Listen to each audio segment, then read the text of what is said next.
Hello again to this video clip series, My Journey to God in a Very Secularized World. We're going through right now the third meditation out of 4 given by Don Stephen Gobi in 2003 before all the members of the Mary Moon Priests, the annual retreat that they do here in Italy in Colle Valenza. And the title of this third meditation, the title of that you can find printed on the internet, is The Rosary, the Prayer of the Little Ones for the Victory. So now he begins this topic here. He's going to talk about here that the Rosary is a Christological prayer. So he quotes again the Pope's encyclical, John Paul II. He said, to recite the Rosary is nothing other than to contemplate with Mary the face of Christ. That was his encyclical Rosarium Virginis Mariae. And also, then he quotes also John Paul II in Angelus, October 27, 2002. The Pope said, the Virgin Mary is the unrivaled model of Christian contemplation.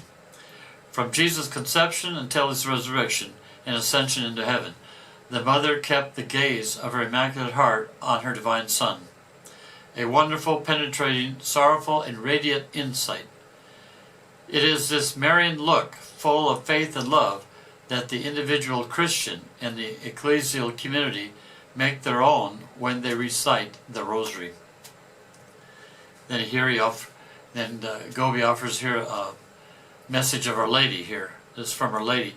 By contemplating its mysteries, you are led to understand the plan of Jesus as spelled out in all of his life, from the incarnation to the consummation of his glorious Pasch, and thus you penetrate ever more profoundly into the mystery of the redemption, and you begin to understand this mystery of love through your Heavenly Mother, moving through the passageway of her heart. You gain possession of the immense treasure of the divine and burning charity of the heart of Christ. That was a message of October 7, 1983. And Gobi continues, he says, today we celebrate the feast of the heart of Jesus. The way to penetrate deeper into the mystery of Christ is the Immaculate Heart of Mary. Moving on from there, we come not only to see, but to possess the treasure of the divine and ardent charity of the heart of Jesus. Dear brothers, this is why Our Lady, the woman clothed with the sun, goes in search of those who have had from the Father the privilege of being small. The Holy Father says, I thank thee, Father, Lord of heaven and earth, that thou hast hidden these things from the wise and understanding and revealed them to babes. And then Gobi continues, do not be surprised if there are in the church many clergymen, many theologians, many of the faithful who understand nothing of the movement. You must not be discouraged. Jesus, with the above-mentioned words, praises the Father for his designs. For such was thy gracious will, as Jesus said. What was his gracious will? His gracious will was to open the kingdom to the little ones. Here, with the Mary Movement of Priests, Our Lady forms the army of her little ones, and she tests them.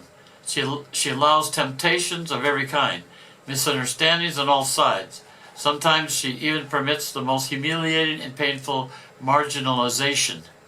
She permits these so that you become those little children, so small so as to be like infants. Because with the voice of the little ones and infants thou hast founded a bulwark because of thy foes, to still the enemy and the avenger. That's from Psalm 8.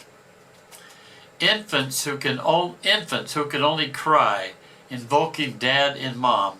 Infants who can only repeat the words of the Father and of Our Lady. This prayer of the Rosary, done with her, this prayer surely becomes the weapon of victory that will defeat Satan and will defeat all the giants in evil.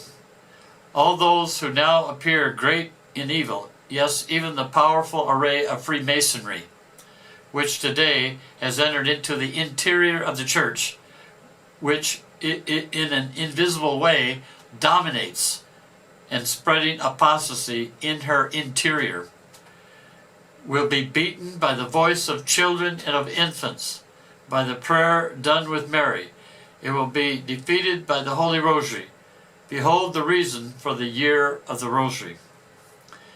Now we come to the fifth point of this third meditation, which is the Cenacles of the Marian movement of priests. He says, I want to finish with a message that tells how, with the Rosary, we must club Satan. Here I remember an incident that happened to me in the early years of the movement, when I was going in fear along the streets of the world. I was beginning to enter the European nations. I had not yet started going to other continents. I went to Yugoslavia when it was all communist. And there I was once walking on a road, and I see before me the devil in the form of a dog, of a bear, all black and terrible.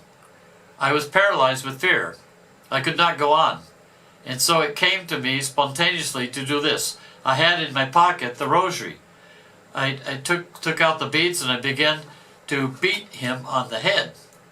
Then I saw a strange thing. These animals, the more you try to hit them, the more they attack you. Try going against a vicious dog, also with the Rosary. This indeed, beating him, he went back. Seeing that he was going back, I hit him harder, and I saw that in addition to going back, became smaller. I hit him with more delight, and he had become as small as a ball.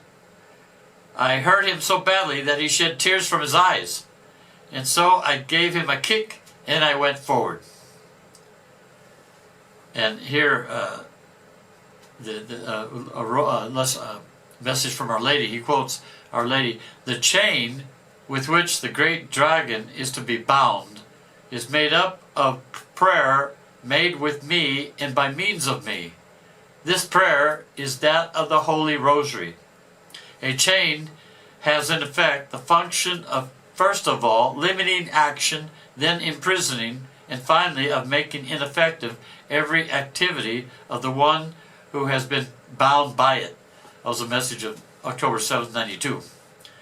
And then Gobi continues, he says, if someone goes around stealing and you chain him, he can no longer go around stealing.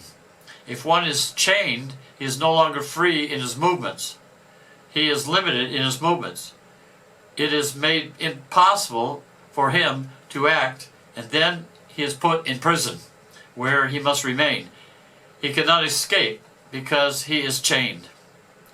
The chain of the Holy Rosary, and here's a message from Our Lady, the chain of the Holy Rosary has first of all the function of limiting the action of my adversary. Every rosary which you recite with me has the effect of restricting the action of the evil one, of drawing souls away from his pernicious influence, and of giving greater impetus to the expansion of goodness in the life of many of my children. The chain of the Holy Rosary has also the effect of imprisoning Satan, that is, of making his action impotent, and of diminishing and weakening more and more the force of his diabolical power. And so each rosary, which is recited well, deals a mighty blow to the power of evil, and it represents one part of his reign which is destroyed. The chain of the Holy Rosary brings about, in the end, the result of making Satan completely harmless. His great power is destroyed. Again, from the date of the message of 7 October 92. I end here. May God bless you and Mary guide you.